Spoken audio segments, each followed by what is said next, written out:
The World Baseball Classic is off to an amazing start. We've already seen one five-way tie, the first in World Baseball Classic history, which occurred in Pool A. Possibly the biggest upset in WBC history, in Australia making the quarterfinals over Team Korea, and another underdog qualifying in Team Italy.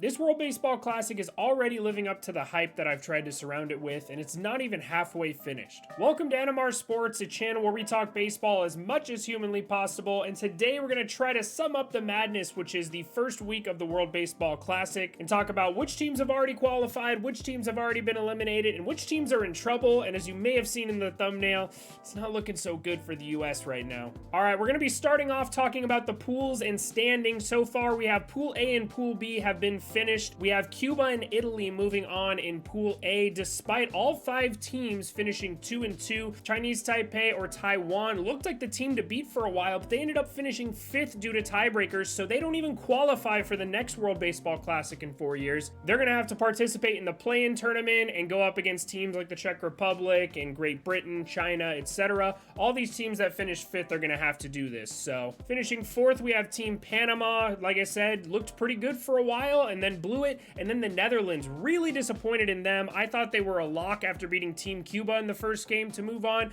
but anything can happen. It's the World Baseball Classic. Absolute madness ensued for this team to happen. And Team Italy, big upset moving on to the quarterfinals. Moving on to Pool B, we have Japan going 4-0, which was pretty much a foregone conclusion. The only team I think could give them a run for their money was Team Korea. But in a surprising turn of events, probably the most surprising upset in World Baseball Classic history, Australia is moving on over Team Korea, which I'm just shocked. I am shocked. I didn't even give them the time of day. I didn't even fathom the idea that Australia could beat Korea. And here we are, Korea not moving on. I think that's the first time in World Baseball Classic history they have not moved on. Don't quote me on that. I don't know if that's true. I should probably look that up. But Australia 3-1 in pool play. Their one loss coming to Japan, carried by players like Robbie Glendening, who hit 2 home runs for them and was just an RBI machine. They're moving on to the quarterfinals, and the way the matchups are going to work, you have the first place in Pool A facing off against the second place in Pool B. So it'll be Cuba versus Australia, and then Team Italy facing off against Team Japan. Now, if I had to give a team MVP for each of these teams, I'd say Yoan Moncada carried Team Cuba, going 6 for 17 with 2 doubles, 1 home run, 5 RBIs. He had 2 walks to 3 strikeouts. That goes for a 353, 421, 647 slash line with an OPS over 1,000. Team Italy had some pretty good performances, but Nicky Lopez outshined them all in my eyes. 8 for 16, that's good for a 500 batting average, 2 runs scored, but 7 RBIs. He was an RBI machine in pool play. Good for a 1217 OPS, so he really carried Team Italy. Team Australia was carried by the aforementioned Robbie Glendening, who I had not heard of before this tournament, but 6 for 16, including 2 home runs, 6 RBIs, good for an 1194 OPS. I'd like to give honorable mentions to Alex Hall and Logan Wade, though, who also put up 5 RBIs apiece. And then the dominant Team Japan, it's really hard to put one MVP out there, but you know I gotta go with my boy, the hometown hero, Shohei Ohtani. 6 for 12 with 8 RBIs, only the 1 home run, but he did hit 3 doubles as well, so he was a doubles machine, hitting the ball hard,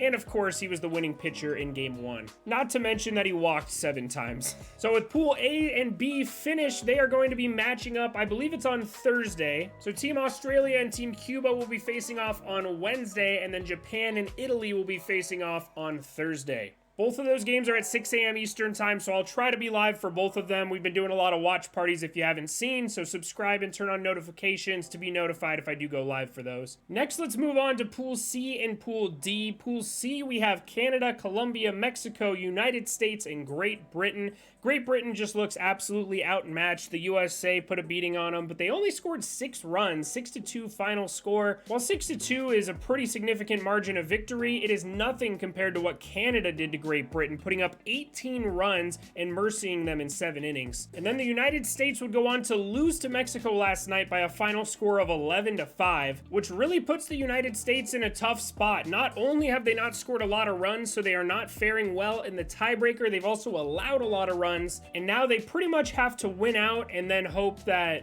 they can score enough runs against Canada and Colombia and not allow too many in order to win the tiebreakers to move on. So it is not an easy road for the United States to qualify, and even if they win the remaining 3 games, it's going to be tough with the tiebreakers between Colombia and Mexico to see if they move on or not. So if I'm a United States fan, which I would consider myself a United States fan, I am genuinely worried that they will not qualify. I think they're in a really poor spot right now. I would consider them in 3rd place, fighting for 2nd. Team Canada, as I said, only played 1 game so far, but they put a beating on Great Britain, and they will play the United States tonight at 10, so tune into that one. I will be live for that watching. Hopefully the US can put a beating on them, but Team Canada looked really good against Great Britain, as I said, scoring 18 runs with a 4-for-4 performance from Tyler O'Neill. He's been killing it. As far as Colombia and Team Mexico go, Joey Meneses has been on fire. He hit 2 home runs last night against the United States, ended up with 5 RBIs as well as 3 runs scored. And then Reynaldo Rodriguez has been carrying Team Colombia through 1 game against Mexico, so we'll see what Colombia is capable of doing here too. But if I had to give 2 favorites so far for Pool C, it would definitely be Colombia and Mexico, with the US on the outside looking in,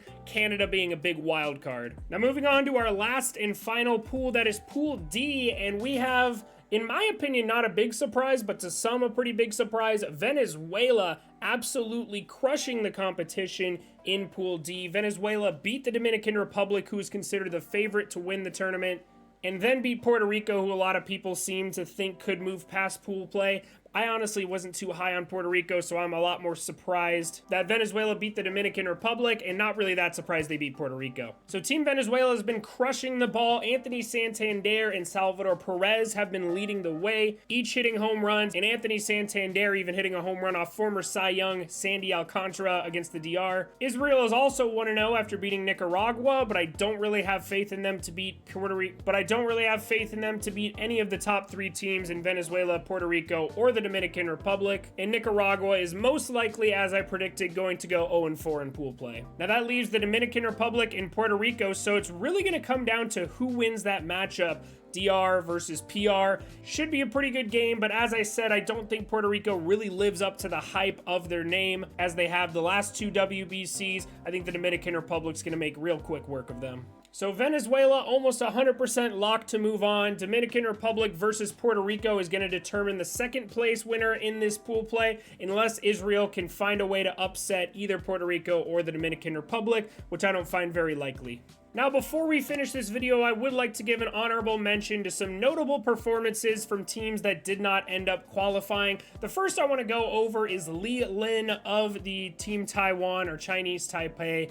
7 for 15 in pool play, 467 with a 1-daughter OPS. Had a pretty good run getting on base, 3 runs scored, and a 533 slugging percentage, as well as a 529 on base percentage. So they got on base more than half the time they were at bat. The next player I'd like to give a shout out to is Kun-woo Park of Team Korea. 6 for 16 in pool play with 5 runs scored, 6 RBIs, 2 home runs. That's good for a 1225 OPS and 813 slugging percentage, as well as a 412 on base percentage. They were fantastic carrying Team Korea. Unfortunately, it was not enough to move on to the quarterfinals. And last but not least, in my opinion, the best player in the entire tournament, or the best performance in the entire tournament, came from none other than Yu Chang, going 7 for 16, 5 runs scored, 8 RBIs, which is currently the most in the entire tournament, or tied for the most in the entire tournament. 438 batting average, 500 on base, 938 slugging percentage, and 16 at-bats. That's good for a 1438 OPS, just absolutely crushing the ball, and led to some really clutch moments for Team Taiwan, and had that stadium absolutely rocking in their home country. So a little upset that Taiwan's not moving on. They were a really fun team to watch and electric, and if I'd have to pick my favorite favorite to win the WBC from now on. That's going to be Venezuela. They are an absolute joy to watch. That dugout goes crazy anytime they score a run, hit a home run, hit a nice double. That dugout, they don't even stay in the dugout. As soon as the ball's hit, they are jumping onto the field. They're dancing around. The fans in the stands have been electric from pretty much any team from the Caribbean. Their fans are just built different. They're bringing the drums to the game. They've got trumpets. They are banging on stuff, honking the horns. There's all sorts of things they are doing in the stands, making it really entertaining to watch. And if you have not watched any of these World Baseball Classic games, I highly recommend you do. It is an electric atmosphere. And even for people who don't consider baseball a fun sport to watch, the fans are entertaining as hell. You had those fans in the background of Team Mexico versus United States ringing up every batter. One guy was drinking a beer out of another guy's shoe. It's just been a crazy atmosphere, and even if you're not watching it for the baseball, the fan experience has been absolutely electric. I have some friends trying to get me to go with them to Miami for the next round of games, but I don't know if I'm going to do it or not. Let me know what you guys think in the comments. Don't forget to leave a like on the video if you learned something here today, and subscribe for more WBC and MLB content. I will be talking a lot more about it, and we will be having some more watch parties. We have one going on tonight at 10 p.m. where we'll be watching Team Canada face off against the United States. I'll be watching with one of my Canadian buddies and talking baseball. So I hope to see you all there. I hope you have a great rest of your day. Thanks so much for watching, and I'll see y'all in the next one.